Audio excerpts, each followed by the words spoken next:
And I just wanted to thank you guys for being here and for being on Zoom as well. I am Cindy Cunningham, and I applaud you all for being here. So with that, I will turn it over to Stacy.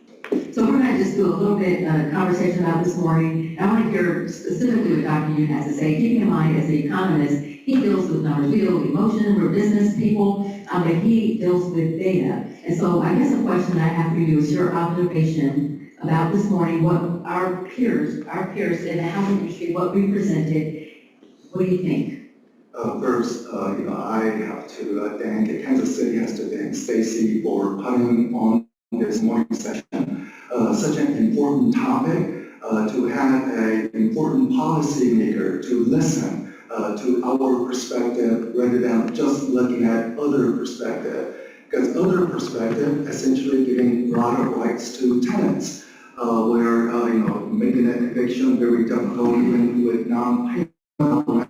But Stacy made it very clear, the tenants are our clients. We work with tenants, so healthy, financially successful tenants are good for the country, good for the industry. So I think it was a very good discussion. Perhaps some people, policymakers, were unaware of some potential negative impact, but at least before they begin to make decisions, or at least they should be prepared for some potential negative consequences. Because sometimes people want to say, well, we do this policy is free lunch, say like a rent control, so tenants pay fewer rent. Oh, renters are happy, everything is good. Not understanding the potential long-term damage, less investment into the city, deteriorating housing stock. So great effort by Stacy to organize the morning event. What I did not know was the extent of some of the rules that would go into effect, or maybe it will soon go into effect. I'm not sure at which level it can be determined, where hard-working entrepreneurs, hard-working housing provider, trying to make the city better, trying to house people so they are not homeless, that they could go to jail.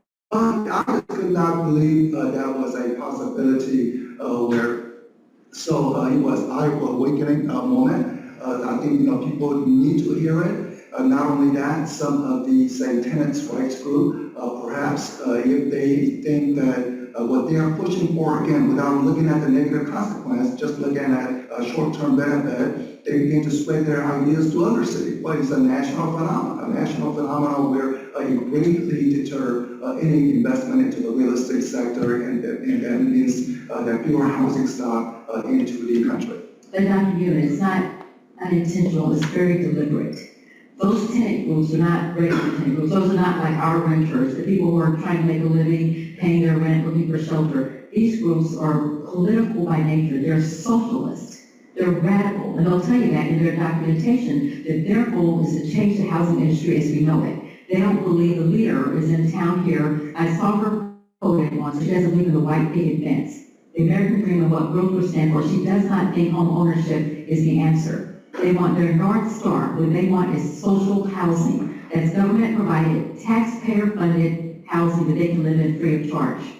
That's what they want. And it's the projects all over again. They're very deliberate about what they're doing. Their goal is to disincentivize us, to make it hard for us to do business and want to be in the marketplace, and to decommodify housing. Housing should not be for sale or rent. They will tell you that. So all of what we think are unintended consequences are very deliberate on their part. Their goal is to put us out of business. And so we're fighting not only them, but we're fighting the elected officials who listen to them, who think, oh my God, we have to protect these poor, vulnerable tenants and these greedy old landlords.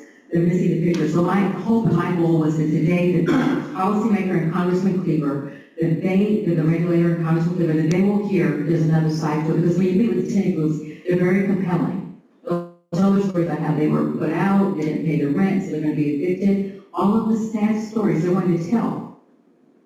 But we need to balance it with the truth and reality, because the tenant is our customer. Without them, I'm out of business. No one will protect my customer more than I will. Definitely not a radical socialist group. So they're deliberately doing what they're doing. The policymakers, elected officials may not realize it, but we see it. And I think it's our responsibility to say, hey guys, there's another part to this too. Remember to watch for these things and to listen to our voices. The housing providers or landlords, they're in the business so that eviction is the worst possible outcome. They don't want to evict. Eviction means they're losing, they're not collecting the rent, they're unable to collect rent for 2-3 months process where the eviction, so the worst, so the worst possible outcome for a housing provider is to evict people. So when housing provider is needing to evict, there is a clear reason, as you demonstrated, is consistent non-payment of rent. And then if that's the case, how can one anticipate that any business to stay in that business or go into the business? And let me just put it, some of the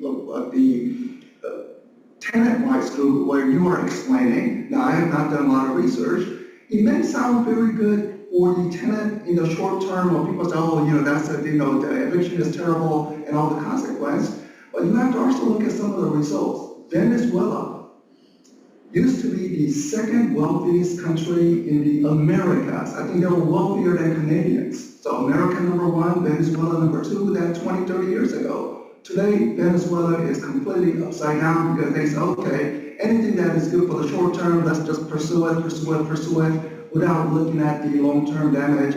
And what we have is people, life in Venezuela is so bad.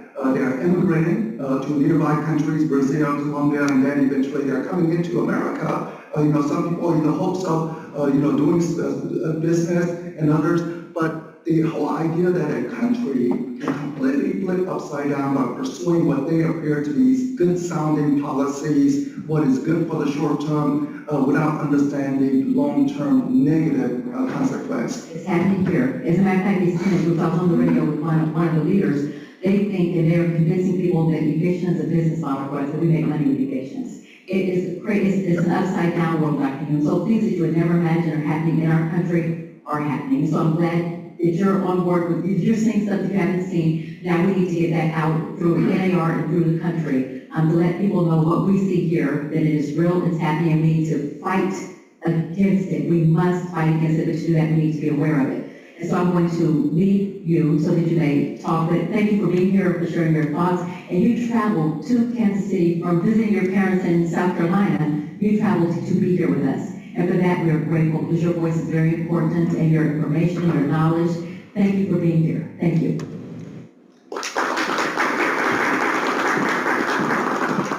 Let me stand up because I do a little better presentation on the market outlook. I just moving my arms, looking around. I hope it doesn't interfere with the Zoom audience out there. But again, a very important issue. I know that from NAR's perspective, any rent control, because it's a long established economist understanding that rent control provides short-term benefit at the great harm long-term. So, tenants, they don't have to pay higher rent, but what do you know, there's less investment and it completely lead to essentially a destruction of a city over a long haul. So they are consistently fight rent control where it pops out, even going into a major political expenditure where it's needed. I think what is less talked about is other government interference that intrude into the decision-making by the housing provider, and this is where Stacy is introducing. This is not a Kansas City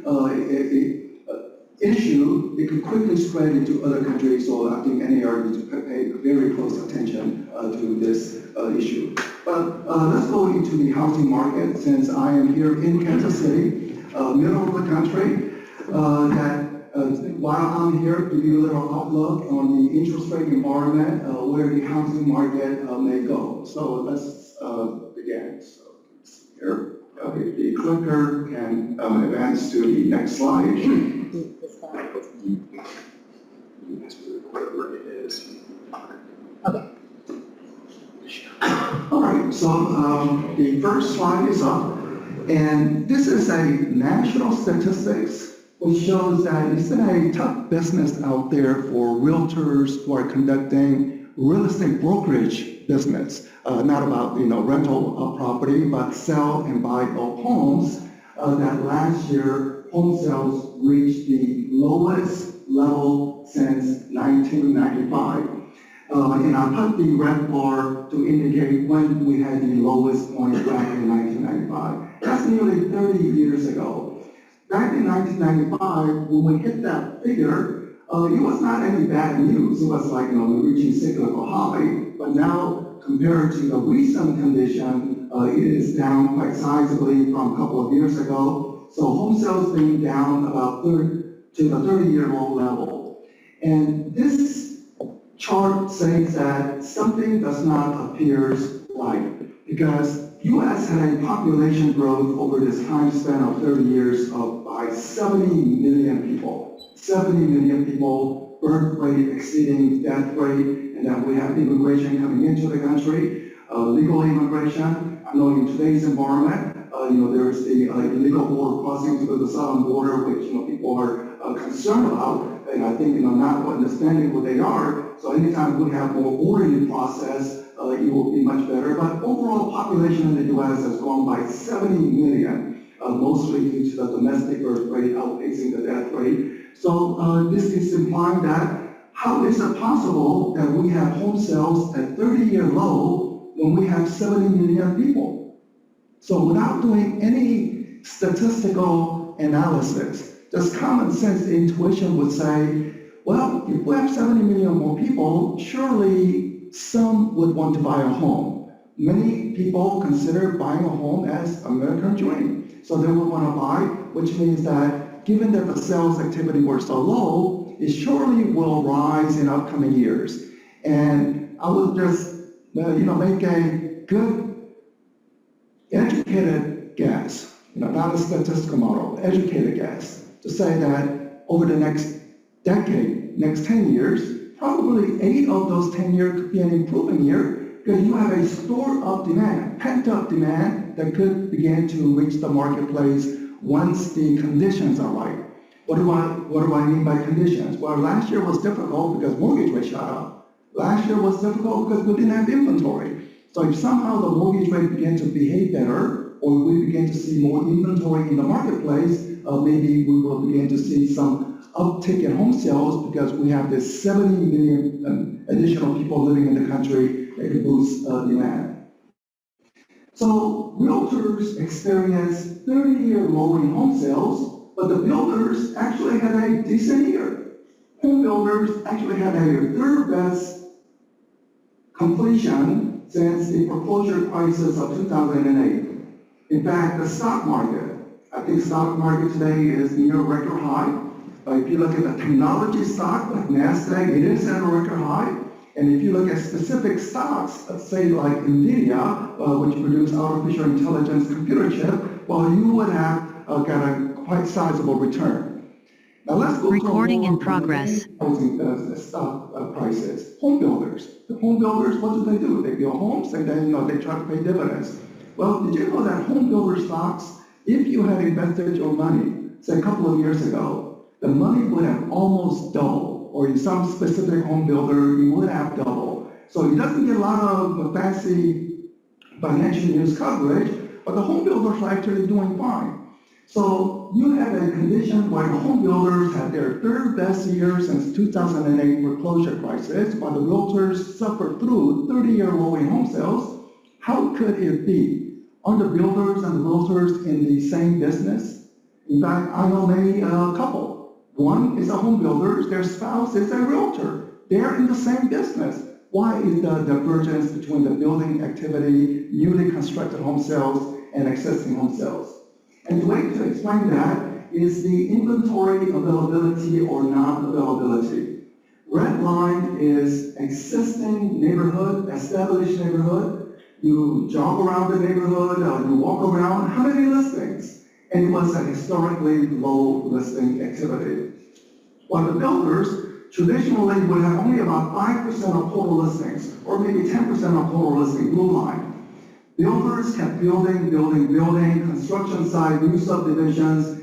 They were able to create inventory. So if you have inventory, you can get the sales done. While realtors were constrained by historically low inventory level. Now we know the reason why the inventory levels are low. Your past clients purchase home at a 3% mortgage rate, or they refinance into those 3%, 4% rate. and today 7% mortgage rate, they say, no, I'm not going to give that up. I'm going to stay in my home. So we know about the golden handcuff situation, but nonetheless, it's still implying that if we have more inventory, just like the builders, we can get more sales done, which is the reason why NAR in Washington, we are pushing for some changes on some tax code to bring about more inventory. One is capital gains exemption, $250,000 for a single individual, $500,000 for a married couple that you're all familiar with. You tell your client, buy a home, and when you sell it later, whatever profit you have, that's all yours.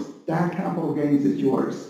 Well, price increase have been quite substantial. Now you are beginning to see some people begin to hit this limit, and some homeowners who thought about selling, if they hit the limit, they say, no, maybe I don't want to list my property if I have to hand over some extra money to the government. So what NAR is advocating is just to say, can we change the figure $250,000, $500,000, the figure that has not been changed for 25 years. 25 years, what was the price of a movie ticket 25 years ago, the price of a hamburger 25 years ago? Can we just change this limit amount, just index to inflation, so that when homeowners decide to sell, they don't face this tax obligation? And by the way, 25 years ago when this limit was set, it was set because they found out that homeowners essentially pay 90% of federal income tax. So they already pay huge chunks in federal income tax. Let's not overburden them with this additional capital gains tax. So that was the reason why it was set up at that time. So that's one way to increase inventory, essentially raise the capital gains exemption amount. Second one is to encourage possibly small real estate investors, so mom and pop investors who have, say, 5 properties, 10 properties, you can set the number, but try to exclude those institutional investors who are holding on to 10,000 properties. To say to a small mom and pop real estate investor, are you willing to unload 1 or 2 of those property? And if you do, you will get a tax break, but it's conditional. And the condition is you have to sell it not to other real estate investors, but you have to sell it to a homeowner, maybe a first-time home buyer condition. So, we are talking to Congress, we're getting a lot of nodding of the head in Congress. So independent of what happens related to the presidential election year outcome, I think early next year, there's a good likelihood one of the 2 or maybe both in some way may be part of the legislation to push in order to get more inventory. Of course, other inventory idea is this builders to keep building more because the builder inventory eventually becomes existing inventory over time. So we also want to encourage more building activity, less onerous regulation on some of the building activity. Now let me turn to the mortgage rate, because this is another thing that impacts the mortgage market. So the graph begins from 2019, and then in the middle is COVID years. So COVID years was zero interest rate policy, historically low interest rate environment. But 2019, before COVID, was it a normal economy, a normal housing market, normal interest rate? Well, if you compare it to what it is today we are at a high interest rate environment. So any normalization in interest rate environment, just get it back to 2019, that means lower interest rate, and that stimulate more home buying activity, and also people in the golden handcuffs. They said, no, I'm not going to give up my low interest rate for 7%. But if the interest rate begins to go down, maybe some will consider giving up their golden handcuffs for 5% interest rate. So at least we will get some people beginning to consider moving. But interest rate environment today is very high. And the Federal Reserve, it looks like they're not going to cut interest rate right now. They're delaying and delaying. Some people are saying maybe one rate cut later this year. But whatever delay is happening, I think it's simply getting pushed into 2025. So if you look at longer term horizon, not just this year, over 2025, anticipate that we are in a high interest rate environment and it will begin to go down a little lower. For real estate investors, of course, we do also the financing, so as the interest rate comes down, it also makes the financing of the investment property a little easier. This is the home sales on a nationwide basis.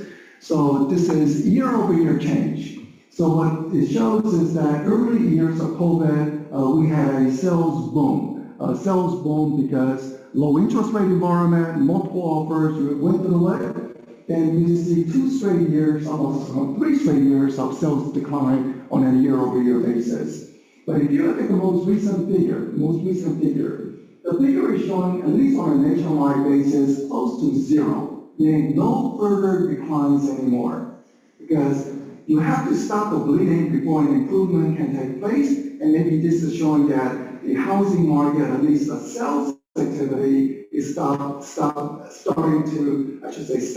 the bleeding process so that we can set the condition for improvement. But the new home sales are doing a little better. So they did have a decline, but then they had an inventory, so they saw the sales go up already on the positive territory. And you go to the local website, and President Cindy Cunningham is here. As the president, she wants to make sure she provides the most value for the Kansas City area realtor members. And one of the value is local market statistics. And what I'm seeing in the local market statistics is much better performance compared to the rest of the country. The first line, closed sales up 9.2% in April. Year to date, Kansas City area is positive, while the rest of the country is a little negative. And then you look at the prices continue to set new highs, moving up. And the inventory situation, you go more towards the bottom. And again, the website will have more detailed information, even breakout by county. So you can look at breakout by county. But there is increase in inventory, so a little more inventory choices for consumers, a little more clicking on home sales. We need more inventory, and we can get the sales done condition. This has become very important chart in light of the legal issue facing NAR. As you know, the lawsuit started in Missouri. Some person locally here was mentioning that often trial lawyers like to start stuff in Missouri because it is very legal friendly, or it makes it easier for lawyers to file a class action lawsuit from Missouri. And the nature of the class action lawsuit is, I remember talking to the realtor in North Carolina and others. What happens in Missouri? Okay, I guess they will suffer through it, but it's not going to impact me. That's how they were viewpoint was that it's not going to impact North Carolina. But what do you know? The nature of the class action lawsuit means it's a nationwide imposition of some of the new rules. And as you know, new rules will go into effect late August. Some of the media was essentially coming out with evening news, some newspaper coverage to say that realtors did something bad. That's how they tried to put the narrative. And consequently, there was a settlement, and now realtors can no longer do bad things. Well, let me put it this way. How do you go into whether or not people were satisfied with their service? Is whether or not the consumers would use their agent again for the next transaction or would recommend. So we took a survey of this consistently, year in and year out, 1980, 1985, we survey 1999, whatever year you want to name the survey, and the results are almost similar every year, maybe 1 or 2 percentage point difference. So what does this result say? Would home buyer use the same agent again or would recommend others? So 75% said definitely, 15% said probably, so you add 15 and 75, that's 90% satisfaction. Home sellers, which I don't have a data, I don't have a chart to here, but I should have included, this is also similar. Home sellers are very pleased with their realtor service. In other words, your past clients are super happy. So even though the media may try to portray, oh, realtors did something wrong, your clients have said they love you. And you know the results as well, because you treat your client not like just any ordinary client, but because home buying process is so long process, you have to be constant communication, you treat your clients like an extended family member. You don't cut corners, because you know the first time you cut corners, you're not going to get that recommendation for the next client. Your business model depends on recommendation. So all the realtors know that you have to always do your best in order to get that referral business in the future or retain your client for the next transaction. So consumers have expressed 90% satisfaction ratings.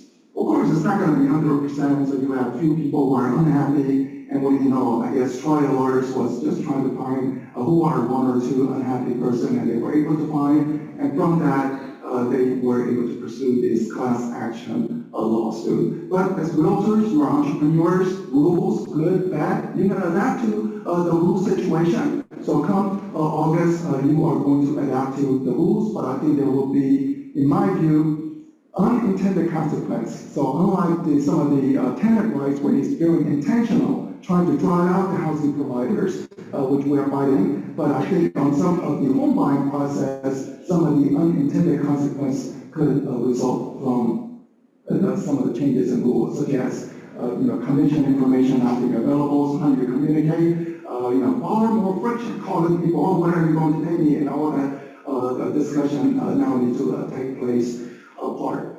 Now, the other part is the Federal Reserve is right now delaying their interest rate cut decision because inflation rate is still running a little uncomfortably. Federal Reserve desired inflation as 2%. Most close recent reading is 3.4%, so it's not there yet. But at least it's beginning to move lower and lower with each passing month. So maybe in a couple of months, we will begin to see 2% inflation rate. And at that point, the Federal Reserve can say, oh, inflation is under control, now we can cut interest rate. But we are not there yet. We're almost there, but not there yet. In the meantime, there has been a large degree of apartment construction across the country. I'm not sure how it is in Kansas City, you would know more. But in places like Nashville, Austin, Charlotte, skyline is changing. Construction cranes, what are they building? They're building apartments. Given so much active supply of apartment construction, I mean, it's like 40-year high in apartment construction for 3 consecutive years. No surprise that the vacancy rates are beginning to rise, anticipated to further rise this year. But the interesting dynamic is official government data is saying the rents are still rising by 6%. While the private sector apartment building owners are saying that rents, they can no longer increase rent because of higher vacancy rates. Now, as an individual real estate investor, you have better handle on how the Kansas City rental market is. If the tenant lease finished today, are you able to bump up additional 5%, additional 7%, or you cannot really raise rent? But the apartment owners are essentially saying they can no longer raise rent. They were able to raise rent a couple of years ago, or even 1 year ago, but now they can no longer raise rents because of so much oversupply. Even though it may be temporary, in order to fill those vacancies, they are saying we cannot raise rents anymore. So the unofficial private sector data is red line, but the blue line is official government data. So maybe the blue line will eventually catch up with the red line in the upcoming months. So maybe there's a little lag time. And if the government data begins to follow the private sector data, then naturally overall inflation, I think, will be at 2%, and the government or the Federal Reserve can cut interest rate, which will be a big boost to the real estate market. So quickly summarizing my first section of this presentation is that future rent should be calmer, making future CPI calmer, and the Federal Reserve can cut interest rate, not one time, but I think they can cut interest rates 6 or 8 rounds over the next 2 years. So as we extend it all the way into 2025, I think it's going to be 6 to 8 rounds of rate cut. Again, trying to normalize, we're in a high interest rate environment, trying to normalize. But there is one big red flag. One red flag is the following. Government deficit is huge. So the bar is government spending, but the line is federal revenue. So at the beginning of the chart, first half of the chart, say 1990s to year 2000, 2 lines actually matched up. So you can say we had a close to balanced budget situation. But now we see the deficit running, and then we have blowout deficit in 2020. 2020 was the year of COVID, ugly virus coming into the country. We don't know what was going to happen. Massive government spending, and you can even say justifiable spending given the great unknown. But we are 4 years out of COVID, and we are spending as if we are in COVID or some type of national emergency. whether it is the illegal border crossing happening in the southern border. By the way, it's not really the Mexicans who are crossing the border. I mean, there are Chinese people coming across, people from Venezuela coming across, people from Eastern Europe come out. So anybody who want to make it through the U.S., they're going to Mexico first, to cross the border because, somehow you just say, I want to come to the U.S. and they're letting people in. How much additional cost is America bearing from this, whether in terms of housing or even say medical cost expense? Because in California, they make it explicit. So when someone comes to the hospital, don't ask any questions. You treat them and we will bill it over to the federal government related to the Medicare situation. So surely this is adding to the government deficit. But anyway, right now we have a large budget deficit. What does this mean overall? It just means that mortgage rate cannot go to 3%. Mortgage rate cannot go to 4%. I think mortgage rate may not even go to 5%. Remember, pre-COVID, it was 5% mortgage rate or even 4%. I don't think we will get there.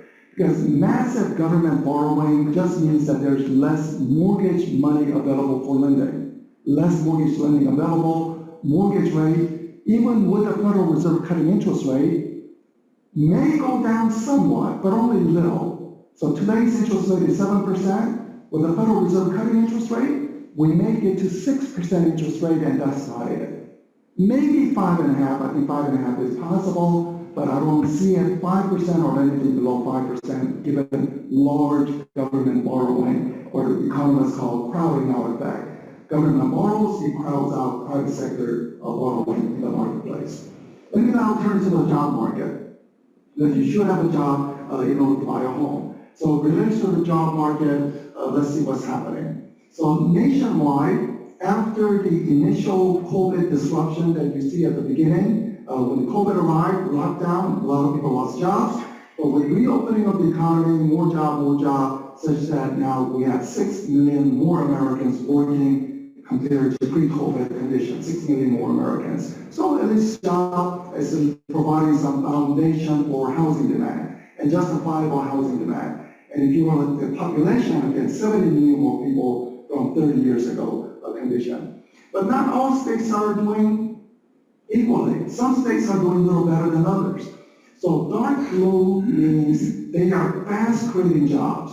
So for example, Florida has added 10% more jobs compared to pre-COVID. Florida. Texas, 9.7%. Rocky Mountain states doing well. Well, let's look at Missouri. Missouri is 4.5%. I think 4.5% is either close to the national average or maybe slightly above national average.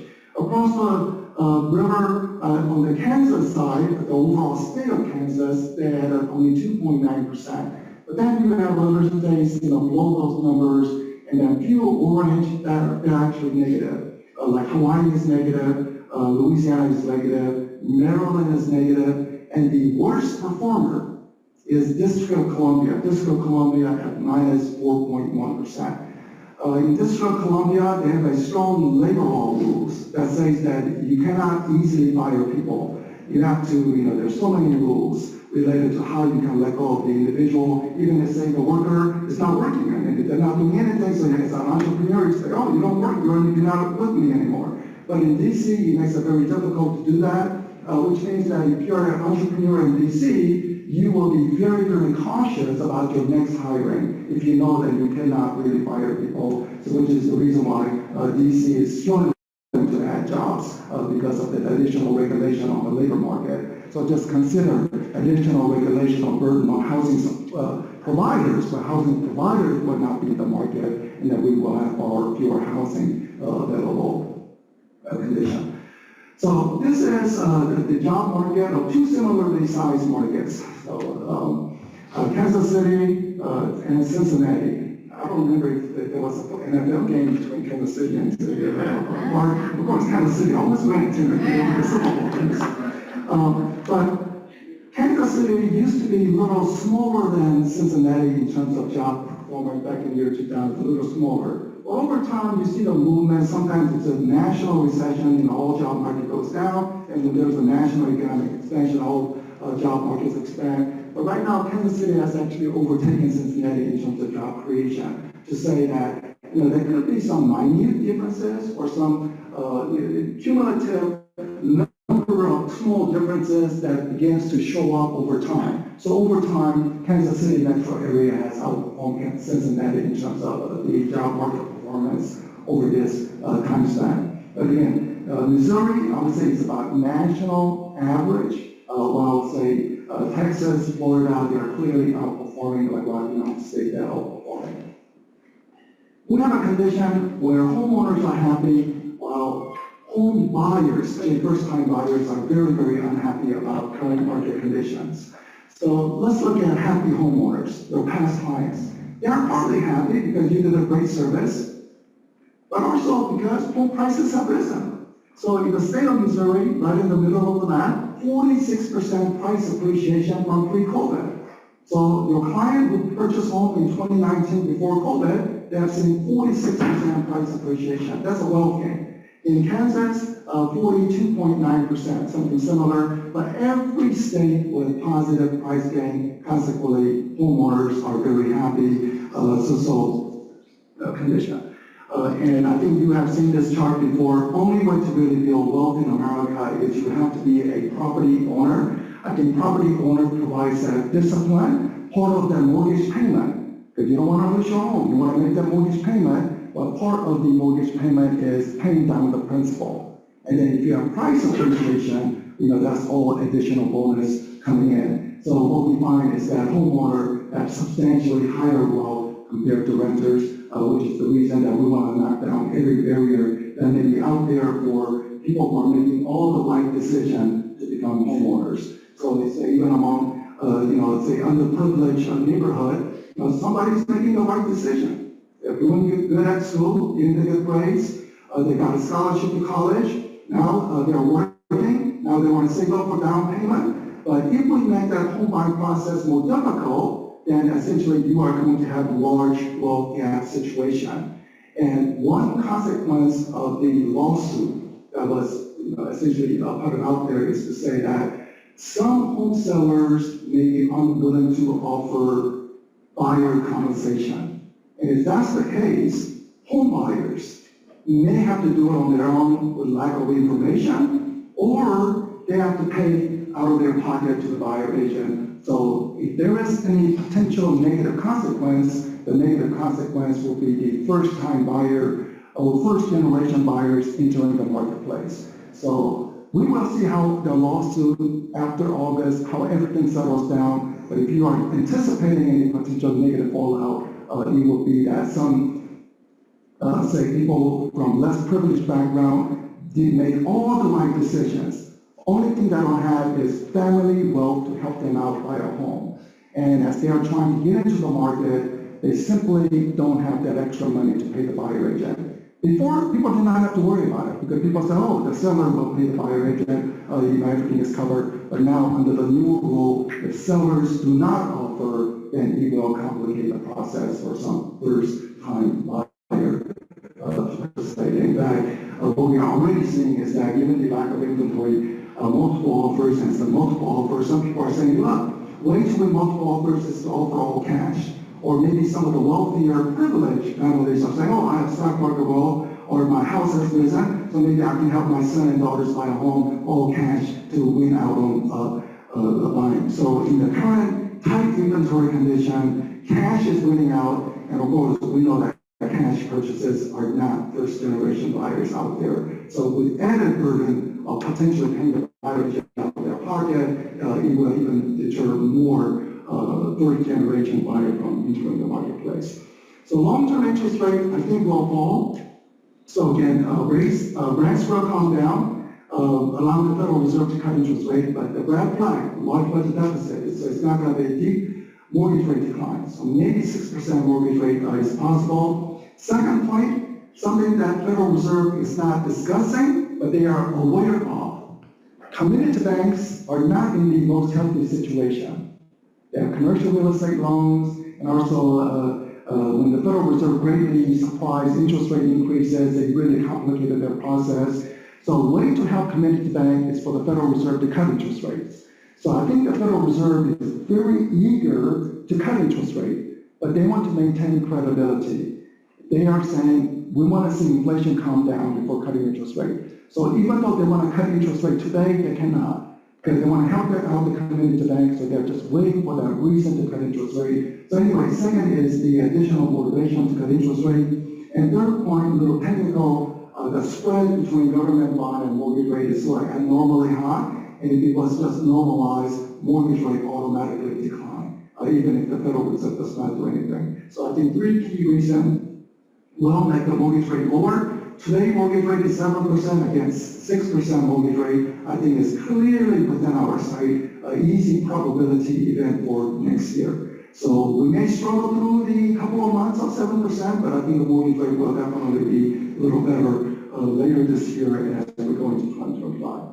So from the little lower mortgage rate anticipation, what I anticipate is that 2024, 2025, this is a national home sales forecast. I think we will begin to see a recovery already this year. You're already seeing in Kansas City area, not so in the nation, but you're already seeing in Kansas City region. But I think you will continue to see recovery second half of the year. And then 2025, another increase, but only around 2026 we may get back to pre-COVID condition part. And one also good aspect of the middle America is that prices are much affordable here compared to the coastal areas. I'm from Washington, D.C., so when I look at some website, Realtor.com, what can I purchase for this price and this price? I was, wow, you can buy a large house for a much lower price than in Washington. Same thing, thinking process for West Coast folks.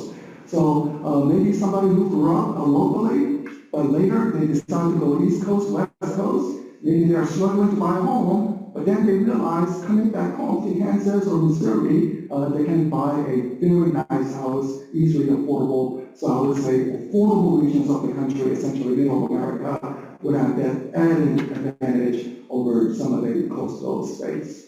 So with this, I hope the forecast plays out based on this logic. And again, if you were to expand out over the next 10 years, I think 8 of those 10 years should be an improving year because home sales simply cannot remain at this low levels. So thank you for listening, thanks for coming, and thank you very much. Do you want to see if there are any questions for you? I can take a few questions, yes. Okay. Yeah, any questions, all open to. Any questions? I have one for you. You mentioned the presidential election. Either way, what do you anticipate with the housing market, whether it's the Joe Biden or whether it's Donald Trump? What do you foresee with the housing market? So when we look at the past election cycle, what we found is that the dominant driver of home sales is interest rate and jobs. So those are the dominant driver, independent of who won, and of course people discuss it's important, but it's really about the economic conditions of interest rate and job that really determines. Now I will add one caveat. There was an academic study done in North Carolina where they actually were able to deep dive into some of the addresses and voter affiliation and so forth. So what they are finding out is that in North Carolina, there was about 3% additional home sales because where neighbors do not want to live in the same neighborhood where they have different political affiliation. So just easily imagine, say you're a Democrat, you're surrounded by Republicans, and you say, I'm out of here, or vice versa. So we are finding that more Americans are becoming very sensitive about their political affiliation and who their neighbors are. So that question from Stacey, presidential election year, maybe after the presidential election year, because people are very hyper with conditions, then I said, after this, there's no way I can stay in this neighborhood. So maybe we did that 3% additional home sales just because people want to move for political reasons. Thank you so much for being here today. Beginning to have a lot more discussions, not only kind of what's happening with the settlement, but also young people are finding out what their parents paid for their houses. And we can say to them, hey, the 25-year average is 8%. But they say, wait a minute, 8% or higher bought a lot more than it did back then. What would you say to the young people today as they kind of recognize that inflation, the cost of the dollar doesn't go as far, encouraging them to become homeowners? So my parents bought their home at, I think, mortgage rate of 15%, 16% in the early increase, and of course, they will say that was one of the best decisions ever. If you can always refinance down, but when the price is appreciated, they can use that capital for the next trade-up, and the next trade-up, so that initial was very important. But then I sort of remarked, okay, you bought a home at 60%, but the price back then was only $20,000, you know, so a much lower price when you purchase. So home prices today, you know, approaching close to $400,000 nationwide. So it's much more difficult with one. Ours has to understand, yeah, home prices are high, but what will it be 20 years from now? And I think 20 years from now, real estate always is one of the best hedge against any inflation. So if we have high inflationary environment, home values hold on to it. And furthermore, I talked about the budget deficit. Yes, there will be some crowding out of that. Maybe interest rate will not go down deeply. It will go down somewhat. It will not go deeply. But maybe the political system that we have, or any democracy, is politicians always run for office to say, I will spend money on this, I will spend money on that, or I will cut taxes here, I will cut taxes here. You don't have any politician who say, okay, elect me, I'm going to cut spending and I'm going to raise taxes. So the way the political system is saying is we have budget deficit, and if you have budget deficit, at some point you come to the point where you cannot finance that deficit anymore, except one other route. That route is printing money. So if you're printing money, that means we could have sort of permanently high inflation. So even though Federal Reserve desire is 2%, maybe in the future years, normal inflation becomes 4% or 5% annually. And if that's the case, again, you look for inflation hedge. What is that? Some people think it's cryptocurrency. Other people think it's gold. Well, real estate is a tangible asset that always proven to be a good hedge against inflation. So if you're worried about the budget deficit, potential printing of the money as a result, what you need to protect is, some people say buy gold, other people say buy real estate. Yeah, thanks for being here. I have a question, a point, I guess, I'd like to discuss with you a little bit. We talk about the cost of housing. That's what we're talking about here. And how much it costs to live in a house. That's what it really comes down to. And there's so many things that go into the house besides the interest. All the cost is about the interest. But utilities, the cost of the streets, the city, county government costs, taxes. You know, those things are not ever talked about. I guess they're politically not popular. But until we can kind of get a grasp on the total cost of what it costs to live in a house, we're not going to solve this problem. Oh yeah, I mean, one has to consider not only about the interest cost or the mortgage payment, but the total costs, property taxes, the maintenance costs, and all those are rising much faster than 2%, 3% of that overall consumer price inflation condition, and that goes not only for the homeowners but also for the housing provider, real estate investors part. So if they are unable to cover some of those costs picture through rent, it's just not possible. Yes. Any other questions? I know you have to get out of here. You got in town, what, 11 o'clock, 12 o'clock last night or something, and then you're leaving on a flight this afternoon, so you're leaving from here to go to the airport, so we will let you go.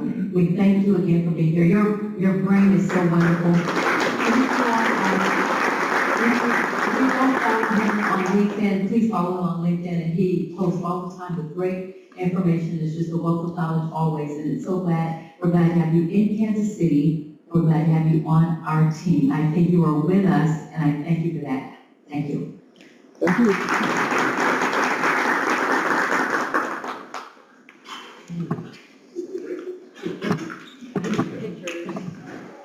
Pictures. Pictures.